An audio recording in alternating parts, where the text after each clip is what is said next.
नमस्कार दोस्तों, स्वागत है आपका आज के मुख्य समाचारों में। दोस्तों यहां पर आपको देखने को मिलेंगी सुबह से लेकर शाम तक की तमाम बड़ी खबरें, मुख्य समाचार, ब्रेकिंग न्यूज अपडेट्स के रूप में। तो दोस्तों आप सभी लोगों से रिक्वेस्ट है इस वीडियो को ज़्यादा से ज़्यादा लाइक और शेयर करें।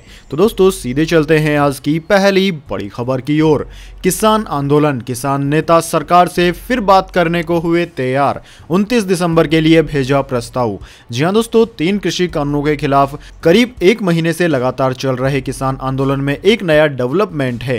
किसान नेता अब सरकार से फिर से बातचीत करने के लिए तैयार हो गए हैं। अगले दौर की बातचीत 29 दिसंबर को करने के लिए प्रस्ताव भेजा गया है ताकि नए कानूनों को लेकर बना गतिरोध दूर हो सके।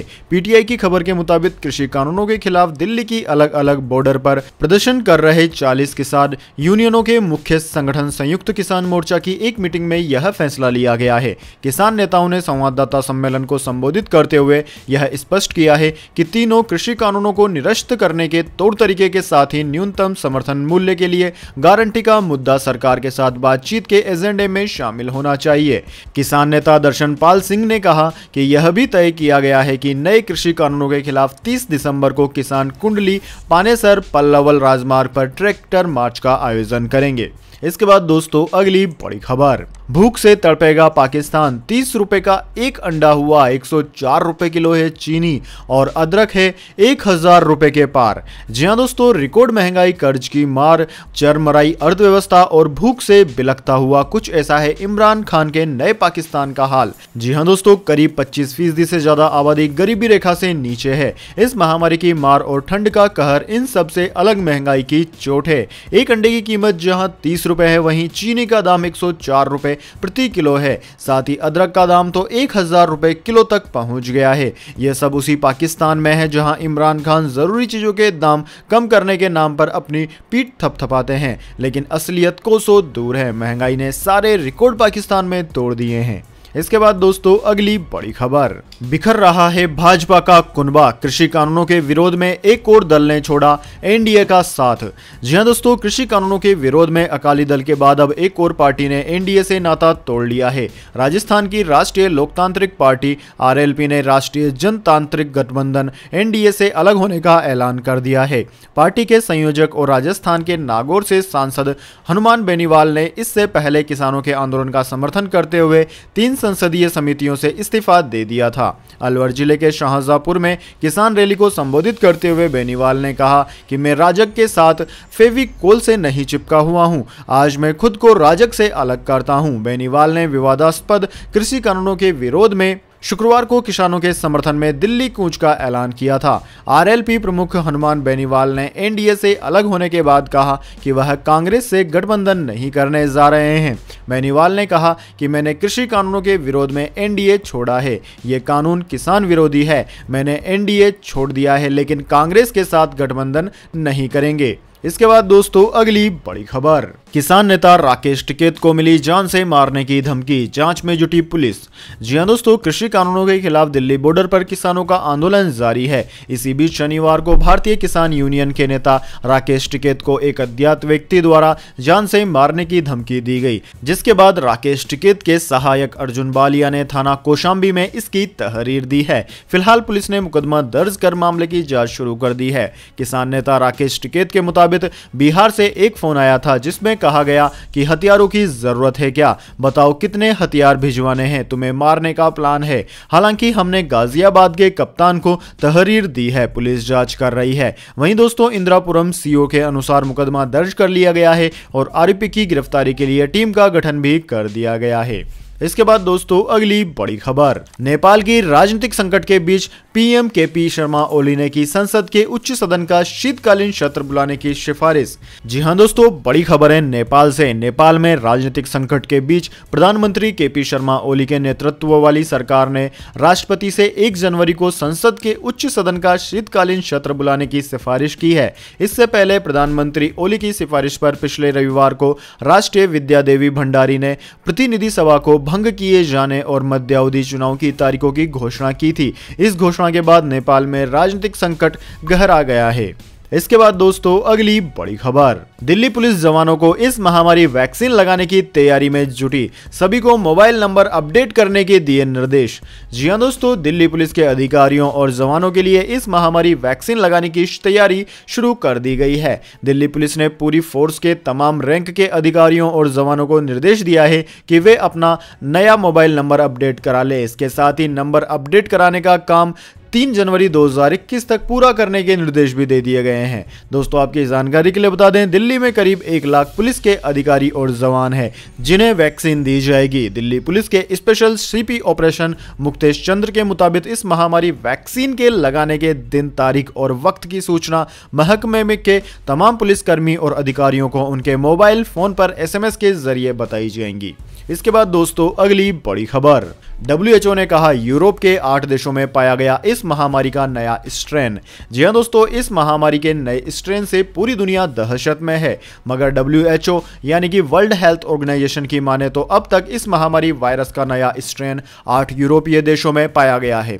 विश्व स्वास्थ्य संगठन के यूरोप के क्षेत्रीय निर्देशक हंस क्लूगे ने शुक्रवार की देर रात ट्वीट कर कहा, WHO के यूरोपीय केंद्र ने 8 देशों में इस महामारी वायरस के नए स्ट्रेन वोक 20201201 को पाया है। वर्तमान सुरक्षात्मक उपायों जैसे कि social distancing, mask, core support bubbles में रहना महत्वपूर्ण है। दोस्तों उन्होंने आगे कहा कि WHO लगातार निगरानी रख रहा है और लेटेस्ट जानकारी प्रदान करता रहेगा। उन्होंने बताया कि इस महामारी का नया स्ट्रेन पुराने वायरस के विपरीत युवा वर्ग के लोगों में फैल रहा है। उन्होंने कहा कि सतर्कता महत्वपूर्ण है, इसके प्रभाव को परिभाषित करने के लिए अनुसंधान जारी है। इसके बाद दोस्तों जान लेते हैं पूरी दुनिया और भारत में क्या है इस महामारी की स्थिति। तो दोस्तों सबसे पहले बात कर लेते हैं भारत की। तो दोस्तों भारत की बात की जाए तो भारत में इस वक्त तक इस महामारी के संक्रमितों का आंकड़ा 1,01,80,000 को पार कर गया है, जबकि दोस्तों मरने वालों की संख्या 1,50,000 के करीब है। वहीं दोस्तों इस महामारी का सबसे ज्यादा असर महाराष्ट्र पर हुआ है। महाराष्ट्र में अब तक इस महामारी के 19,13,000 से ज्यादा संक्रमित मरीज सामने आ चुके हैं। वहीं दोस्तों इसके बाद में कर्नाटक, आंध्र प्रदेश, तमिलनाडु, केरला, दिल्ली, उत्तर प्रदेश, वेस्ट बंगाल, ओडिशा, राजस्थान, तेलंगाना, छत्तीसगढ़, हरियाणा, बिहार, गुजरात, मध्य प्रदेश आदि राज्यों का नाम आता है। इसके बाद दोस्तों जान लेते हैं क्या है पूरी दुनिया के हालात। लेकिन उससे पहले दोस्तों मेरी आपसे एक छोटी सी रिक्वेस्ट है, अगर दोस्तों आपको अभी तक हमारी न्यूज़ पसंद आई है तो इसे एक छोटा सा लाइक जरूर दे दें, और अगर आपको पसंद नहीं आई है तो बेशक आप डिसलाइक भी कर सकते हैं। लेकिन दोस्तों लाइक और डिसलाइक जरूर कीजिए, क्योंकि दोस्तों यही हमारी मेहनत का फल होता है और इसी से पता चलता है कि आपको हमारी वीडियो पसंद आई है या नहीं। तो दोस्तों जल्दी से जान लेते हैं क्या है पूरी दुनिया के हालात। तो दोस्तों पूरी दुनिया में इस वक्त तक इस महामारी के संक्रमितों का आंकड़ा 7,99,00,000 को पार कर गया है, जबकि दोस्तों मरने वालों की संख्या 17,52,000 के पार है। दोस्तों इस महामारी का सबसे ज़्यादा असर अमेरिका पर पड़ा है। अमेरिका में अब तक इस महामारी के 1,87,00,000 से ज़्यादा संक्रमित मरीज सामने आ चुके हैं। वहीं दोस्तों दूसरा नंबर भारत का है, जबकि तीसरा नंबर ब्राज़ील का है। ब्राज़ील में 74 लाख से ज़्यादा संक्रमित मरीज अब तक सामने आ चुके हैं। दोस्तों इन तीनों देशों के बाद में Russia, France, United Kingdom, Turkey, Italy, Spain, Germany, Colombia, Argentina, Mexico, Poland आदि देशों का नाम आता है। इसके बाद दोस्तों अगली बड़ी खबर, MP में लव जिहाद के खिलाफ बिल को मिली मंजूरी, शिकार हुई महिला को मिलेगा प्रॉपर्टी पर हक भी। जी हां दोस्तों, मध्य प्रदेश में लव जिहाद के खिलाफ प्रस्तावित बिल धर्म स्वातंत्र्य विधेयक 2020 के ड्राफ्ट को कैबिनेट ने अपनी मंजूरी दे दी है। अब इसे 28 दिसंबर से शुरू हो रहे विधानसभा के शीतकालीन सत्र में पेश किया जाएगा। दोस्तों शनिवार को CM आवास पर कैबिनेट की बैठक में ड्राफ्ट को हरी झंडी मिली। इसमें कानून को और सख्त बनाने संबंधी फैसला लिया गया। इससे पहले गृह मंत्री नरोत्तम मिश्रा भी कानून को सख्त करने की बात कह चुके हैं। दोस्तों कहा जा रहा है कि उत्तर प्रदेश के मुख्यमंत्री योगी आदित्यनाथ ने जिस तेजी से यह कानून बनाया है, उसी की राह पर शिवराज सरकार भी आगे बढ़ रही है। इसके बाद दोस्तों अगली बड़ी खबर, 31 दिसंबर को CBSE बोर्ड एग्जाम का शेड्यूल होगा जारी। बंगाल में 10वीं स्टेट बोर्ड के एग्जाम 1 जून से होंगे।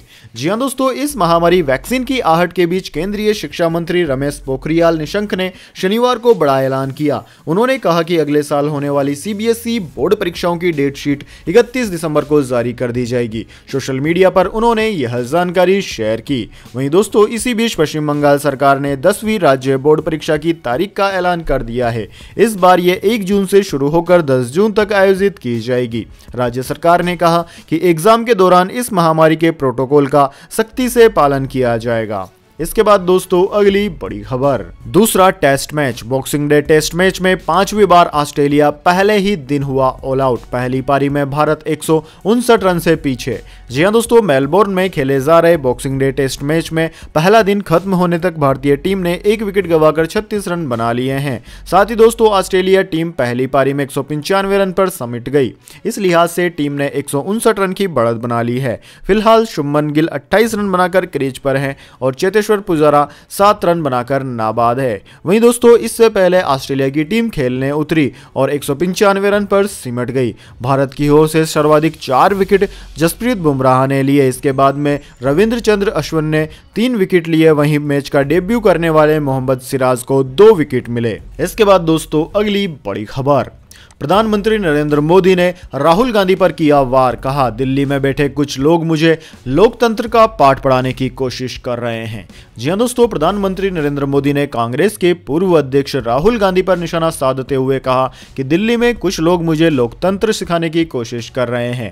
राहुल गांधी के देश में लोकतंत्र नहीं होने के बयान पर प्रधानमंत्री नरेंद्र मोदी की यह प्रतिक्रिया आई है। जम्मू कश्मीर के सभी लोगों के लिए आयुष्मान भारत योजना शुरू करते हुए प्रधानमंत्री ने कहा कि दिल्ली में कुछ लोग हैं जो हमेशा मुझ पर तंज कसते हैं और अपमान करते हैं। मैं इन्हें राज्य में हुए डीडीसी चुनाव को लोकतंत्र के उदाहरण के रूप में दिखाना चाहता हूं। प्रधानमंत्री ने कहा कि कुछ राजनीतिक ताकतें मुझे लोकतंत्र पर लेक्चर दे रही है, लेकिन उनका दोहरा रवैया और खोखलापन देखिए, आप हैरान होंगे। सुप्रीम कोर्ट के आदेश के बावजूद वहां जो सरकार है स्थानीय निकाय चुनाव को लगातार टाल रही है। प्रधानमंत्री मोदी ने कहा कि जम्मू कश्मीर को केंद्र शासित प्रदेश घोषित करने के 1 साल के भीतर ही पंचायत स्तर के चुनाव आयोजित हो गए हैं।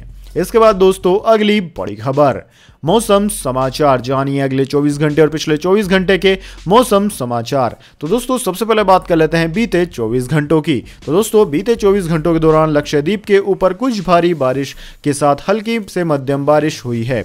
वहीं दोस्तों केरल के कुछ हिस्सों में भी हल्की से मध्यम बारिश हुई है। पंजाब, पूर्वी मध्य प्रदेश के साथ साथ हिमाचल और उत्तराखंड के अलग अलग इलाकों में शीतलहर की स्थिति बनी रही। पंजाब, उत्तर मध्य प्रदेश, उत्तर प्रदेश, बिहार, मणिपुर, मिजोरम और असम के कुछ हिस्सों में घने कोहरे का कहर भी रहा है।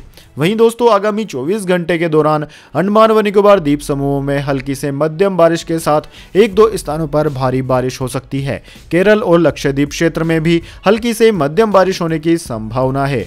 पंजाब, हरियाणा, पूर्वी उत्तर प्रदेश के कई हिस्सों और बिहार में कुछ स्थानों पर घने कोहरे के चलते मध्यम से घना कोहरा जारी रहने का अनुमान है। वहीं दोस्तों उत्तर पश्चिम और पूर्वी भारत में अगले 24 घंटे के लिए न्यूनतम तापमान सामान्य से नीचे रहेगा। इसके बाद उत्तर, मध्य और पूर्वोत्तर भारत में न्यूनतम तापमान में वृद्धि होगी। इसके बाद दोस्तों अगली बड़ी खबर, सामना में लिखे लेख पर भड़की कांग्रेस। कहा, यूपीए से बाहर की पार्टी हमें सलाह न दें। जी हां दोस्तों, शिवसेना के मुखपत्र सामना में संयुक्त प्रगतिशील गठबंधन यूपीए पर निशाना साधा गया, जिसके बाद अब कांग्रेस ने पलटवार किया है। शिवसेना को हिदायत देते हुए कांग्रेस नेता और पूर्व सीएम अशोक चौहान ने कहा कि जो पार्टी यूपीए का हिस्सा नहीं वो यूपीए के नेतृत्व के बारे में कांग्रेस को सलाह न दे। सोनिया जी का नेतृत्व सक्षम है। दरअसल दोस्तों कांग्रेस की ओर से बयान सामना में शनिवार को छपे लेख के बाद आया। सामना में यूपीए को एनजीओ जैसा बताते हुए कहा गया कि किसान आंदोलन पर कांग्रेस और यूपीए मोदी सरकार पर दबाव बनाने में नाकाम रहे। साथ ही शरद पवार को यूपीए अध्यक्ष बनाने का इशारा किया गया। इस लेख के बाद कांग्रेस की ओर से पूर्व सीएम अशोक चौहान ने शिवसेना को हिदायत दी कि जो पार्टी यूपीए का हिस्सा नहीं है उसे यूपीए के नेतृत्व के बारे में कांग्रेस को सलाह नहीं देनी चाहिए। साथ ही उन्होंने कहा कि शरद पवार ने खुद स्पष्ट किया है कि वे यूपीए की कमान नहीं संभालेंगे। इसके बाद दोस्तों अगली बड़ी खबर, चुने हुए अमेरिकी राष्ट्रपति जो बाइडेन ने किया अलर्ट। कहा, आने वाला वक्त बहुत मुश्किल, वैक्सीन लगाओ, जान बचाओ। जी हां दोस्तों, दुनिया का सबसे ताकतवर देश अमेरिका कमजोर पड़ रहा है। महामारी ने ऐसा जकड़ा कि सीधे रीढ़ पर वार कर दिया। इस महामारी का सबसे बड़ा अटैक अमेरिका में ही देखने को मिला है। चीन से शुरू हुए इस वायरस ने तेजी से अमेरिका को अपनी जद में ले लिया और दुनिया में सबसे ज्यादा संक्रमित यही है। दोस्तों विश्व में इस महामारी के मरीजों का कुल आंकड़ा 7 करोड़ 80 लाख से ज्यादा हो चुका है। 17 लाख 22 हजार से ज्यादा लोगों की जान जा चुकी है। वहीं 5 करोड़ 50 लाख से ज्यादा लोग इससे ठीक भी हो चुके हैं, लेकिन खतरा टला नहीं है। अमेरिका के प्रेसिडेंट इलेक्टेड जो बाइडेन खतरे को भांप रहे हैं। अपने शपथ ग्रहण समारोह से ठीक पहले जो बाइडेन ने चिंता जाहिर की है। उनकी चिंता जायज भी है, क्योंकि अमेरिका में इस महामारी के नए मामलों में कमी होने के बजाय तेजी आ रही है। पिछले एक हफ्ते में अमेरिका में 16 लाख नए मरीज सामने आए हैं। 20 जनवरी को जो बाइडेन राष्ट्रपति पद की शपथ लेंगे, लेकिन उससे पहले उन्होंने कहा कि आने वाला वक्त बहुत मुश्किल और अंधेरे वाला हो सकता है। इसके बाद दोस्तों अगली बड़ी खबर, अंडे के रेट में आई रिकॉर्ड तेजी। देश के बाजारों में बिक रहा है अब तक का सबसे महंगा अंडा। जी हां दोस्तों, इस महामारी, लॉकडाउन और मार्केट की स्ट्रेटजी के चलते बाजार में अंडा नया रिकॉर्ड बना रहा है। अंडे के दाम ने पिछले सभी रिकॉर्ड तोड़ दिए हैं। अब दोस्तों अंडे के रेट नए कीर्तिमान रचने की ओर हैं। लखनऊ में 100 अंडे के थोक दाम 617 रुपए तक पहुंच गए हैं। वहीं पटना में 586, सूरत में 575 और दिल्ली में 571 रुपए तक रेट पहुंच गए हैं। जबकि देश की सबसे बड़ी अंडे की बरवाल मंडी में 100 अंडे 550 रुपए के दाम से बिक रहे हैं। बाजार के जानकारों का कहना है कि सीजन के नाम पर अभी जनवरी का पूरा महीना है और अंडे के दाम और उछाल मार सकते हैं। पोल्ट्री फार्म मालिक अनिल की माने तो यह अंडे का अब तक का सबसे महंगा रेट है। इस महामारी के चलते लाखों मुर्गियां जिंदा जमीन में दफन कर दी गई। अंडे चूजे तक जमीन में दबा दिए गए। फ्री में भी कोई लेने वाला नहीं था। ऐसे में पोल्ट्री वाला अंडा न बिकने पर कब तक मुर्गी को दाना खिलाता।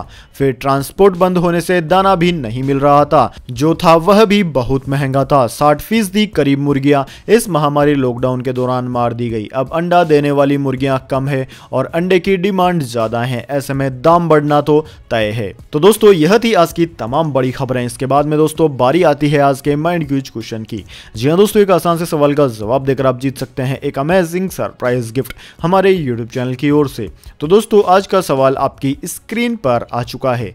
दोस्तों आपको बताना है भारत की पहली महिला IPS अधिकारी कौन थी। जी हाँ दोस्तों, अगर आप जानते हैं कि भारत की पहली महिला IPS अधिकारी कौन थी तो जल्दी से उनका नाम कमेंट बॉक्स में लिख दीजिए। अगर दोस्तों आपका जवाब होता है एकदम सही और आप चुन ले जाते हैं लक्की विजेता के रूप में, तो आपको मिल सकता है एक अमेजिंग सरप्राइज गिफ्ट हमारे यूट्यूब चैनल की ओर से। तो दोस्तों जल्दी से अपना उत्तर कमेंट बॉक्स में लिख दीजिए, वीडियो को लाइक कर लीजिए और चैनल को सब्सक्राइब करके बेल आइकन भी दबा लीजिए।